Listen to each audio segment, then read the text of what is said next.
Эми ибадаттын ушул ибадат Аллах Таалага кулчулук кылуу дедик, ибадат деген Аллах Таалага сыйынуу, кулчулук кылуу. Ошол бардык ибадаттардын кандай гана бир ибадат болбосун, Аллах Тааланын алдына кабыл болуусу үчүн эки шарты бар. Негиздүү эки шарты бар. Биринчиси бул ыхластуулук, калыс Аллах үчүн болуш керек. Аллах Таала Куранда айтат: "Ва ма умиру илля лиябудуллаха мухлисина лахуддин." Алар бир гана Аллах Таалага ыхластуу абалда, диндин баары Аллахка таандык деп ыхластуу абалда ибадат кылууга гана буйрулушкан дейт. Ыхластуулук дегендин маанисинде ошол кандайдыр бир ибадаттарды аткарууда же бир күнөө иштерден тыйылууда Аллахтын ыраазылыгын көздөгөн абалда. Мусулмандын абалы ушундай болуш керек. Ар бир кыймыл аракети Аллахтын ыраазылыгын көздөгөн абалда. Намаз окусам Аллах Таала сооп берет, Аллах Таала менден ыраазы болот, Аллах Таала тозоктон куткарат деген ниетте. Дагы кандайдыр бир жакшылык кыла турган болсоң, кандай гана жакшылык кылбагын. Ата-энеңе жакшылык кыла турган болсоң, ата-энеңди ыраазы кылсам Аллах Таала менден ыраазы болот. Бир тууганыңа жакшылык мамиле кылсаң, ушу бир туугандарыма жакшы мамиле кылсам Аллах Таала менден ыраазы болот деп. Мундай адам, ыхластуу адам адамдардан эчтеке күтпөйт. Мындайча айтканда, адамдардан кылган жакшылык ибадаты үчүн мактоо да күтпөйт, сыйлык да күтпөйт. Аллахтын ыраазылыгын гана көздөйт. Ошондой эле арам иштерди таштаганда, жана айтып өткөндөй эле, бир күнөө иш болсо таштап атсаң, жолдо гай кармап алат деп аракты таштабастан Аллах Тааладан корккон үчүн ташташың керек. Дагы бир күнөөнү таштасаң, элден уялган үчүн шерменде болом деп эмес, Аллах Тааладан корккон үчүн ташташың керек. Ушул ыхластуулук дейт. Бардык амалыбызды Аллахтын ыраазылыгын көздөгөн абалда. Жада калса үй бүлөлүк мамиледе дагы. Балдарыңа жакшы мамиле кыласың, аларды мойнуңа жүктөлгөн милдеттерди аткарасың. Ошолордун баары эмне үчүн? Аллах Таала үчүн. Пайгамбар саллаллаху алейхи хадисинде айтат: "Жада калса аялыңдын оозуна бир лукма, бир тиштеп тамак салсаң дагы, ошого дагы садака болот" дейт. Бул ошону качан болот? Эгерде ниетиңди оңдосоң, ибадат иретинде. Аллах Таала үй бүлөгө жакшы мамиле кылууга, аларды камсыз кылууга, аларды коргоого буйруду. Ушуларды Аллах Таала үчүн аткарам десең, сен аялыңдын ал милдетин аткарып атса дагы, аткарбаса дагы өзүңдүн милдетин ар бир эркек аткара берет. Аял киши да ошондой. Аял кишимде Аллах Таала мага күйөөмө моюнсунууну милдет кылыптыр. Жана балдарымды тарбиялоого милдет кылыптыр. Ушул иштеримди мен өзүм милдетимди Аллах Таала жүктөгөн үчүн, ошону кылсам Аллах Таала менден ыраазы болот деп аткарса, ал күйөөсү милдетин аткарса да, аткарбаса да өзүнүн ишин кыла берет. Анткени ал кылган ишинде Аллахтын ыраазылыгын гана издейт. Түшүнүктүбү? Иншалла китап таухидте келет, ушу ыхластуулук жөнүндө хадис келет. Пайгамбар саллаллаху алейхи хадисте айтат: "Туба ли абдин ахизин би'инани фарасихи." Пайгамбар айтат, ушундай пендеге Аллахтын бейиши болсун. Ал кандай дейт? Өзүнүн атынын тизгинин кармап ар дайым даяр дейт да. "Ин кана фил хараса кана фил хараса, ва ин кана фис сака кана фис сака."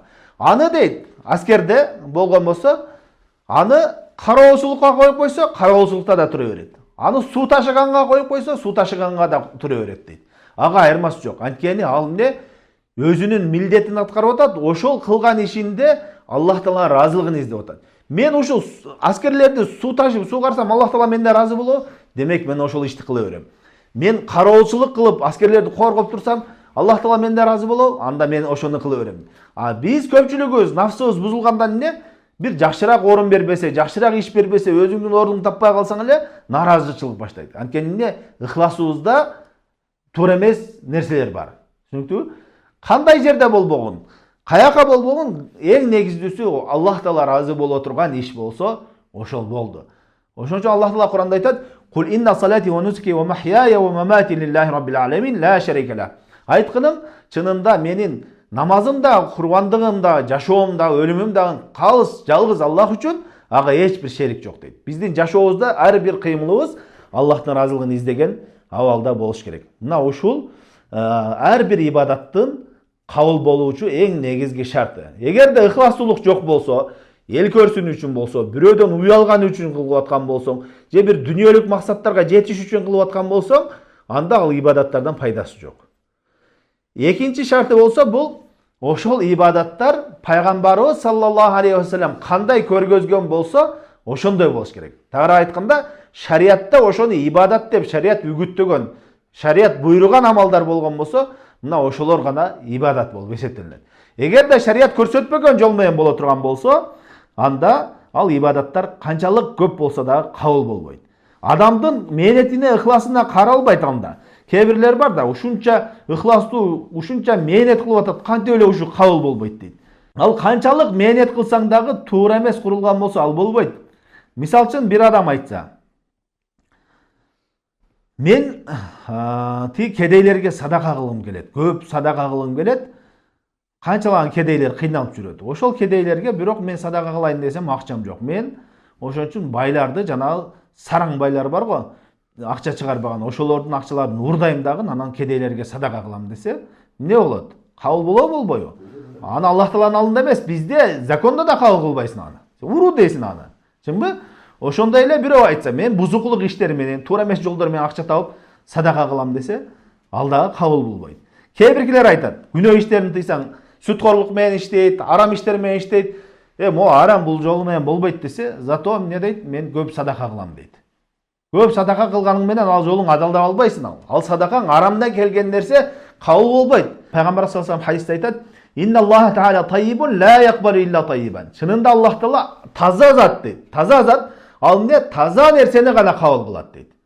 Демек, урулук кылып, жаман арам жолдор менен, арам кесиптер менен акча табып келип садака кылсаң ал кабыл болбойт. Ошондой эле ибадаттар дагы пайгамбарыбыз саллаллаху алейхи көрсөткөн жол менен гана болуш керек. Пайгамбар деген эмне? Пайгамбар деген Аллах менен пенделердин ортосунда ортомчу. Аллах Таалага сыйынгыла деп чакырып келди. Бирок ошо Аллахка сыйынганда кантип сыйыныш керек десе, мына мен көрсөткөндөй сыйынгыла деп көрсөтүш үчүн келген. Бардык пайгамбарлардын милдети ушул эки нерсеге чакырган. Бир адам намаз окуй турган болсо, мен бамдатты ушунчалык таква болуп кеттим, иманым күчөйүп кетти. 2 рекеттен эмес, 10 рекеттен окуп салам десе, кабыл болбойт ал. Анткени эмне? Шарият көрсөтпөгөн жол менен, пайгамбар саллаллаху алейхи көрсөтпөгөн жол менен алып келатат. Демек, бамдат 2 рекет сүннөт, 2 рекет фарызбы? Ошондой пайгамбарыбыз ошондой көрсөттү, ошондой гана болуш керек. Же болбосо бирөө мен бамдатты эрте туруп окуйунчу, бир түндө эле окуп коеюн, саат 2-де тахажжудка туруп атам машалла, ошол маалда окуп коеюн десең, ал кабыл болбойт. Ошон үчүн илгарки салихиндерден бирөөсү мечитте отурганда бирөө бамдаттын убактысы киргенден кийин нафил намаздарды окуп баштайт. Негизи бамдаттын убактысы киргенден кийин бамдаттын сүннөтүнөн башка нафил окулбайт. Анан айтат, мындай кылбай деп кайтарса, айтат, мени Аллах Таала ушу намаз окуган үчүн азаптайбы деп караш чыгат. Ошенткенде айтат, жок, Аллах Таала сени намазың үчүн азаптабайт деген. Бирок эмне? Аллах Таала сени пайгамбардын жолуна каршы чыкканың үчүн азаптайт деген. Түшүндүңбү? Өзүңчө бир ибадат кылып атсаң да, ибадат үчүн азаптайбы деп суроо келиши мүмкүн да. Ибадат үчүн эмес, сен динге жаңылык киргизип, пайгамбар саллаллаху алейхи динин бузуп, башка жолдор менен Аллахка сыйынган үчүн Аллах Таала сени азаптайт. Ушул эки нерсе бардык ибадаттардын шарты. Ушул ибадаттар ушу менен гана кабыл болот. Биринчи ыхластуулук болуш керек, экинчи пайгамбарыбыз көрсөткөн жол менен болуш керек. Ыхластуулук болбосо, пайгамбарыбыз көрсөткөн жол болсо, анда эч бир ибадат кабыл болбойт. Адамдар бул жашоодо башынан аягына чейин ушул эки нерседе эле сыналат. Эки нерседе сыналат. Аллах Таала Куранда айтат: "Хуаллази халакал маута вал хаята лияблуакум айюкум ахсану амала." Аллах Таала өлүм менен жашоону жаратты дейт. Эмне себептен десе, силердин ичиңерден кайсы бириңер эң жакшы амал кыласыңар. Ошону сынаш үчүн деди. Фудайл ибн Ияд рахмаулла айтат, эң жакшы амалдан максат бул аяттагы тафсири.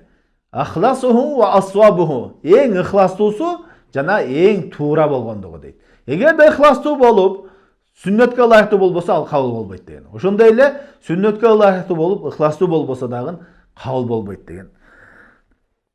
Абул Алия деген табиен айтат: "Калиматан юсалу анхал аввалуна вал ахирун."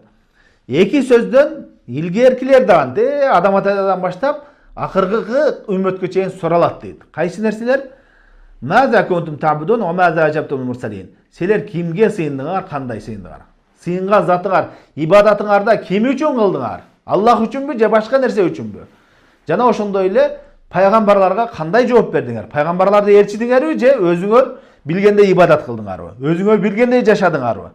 Ошол нерседе суралат дейт ар бир адам. Демек ушул эки нерсе ибадаттын эң негизги кабыл болуучу шарттарынан.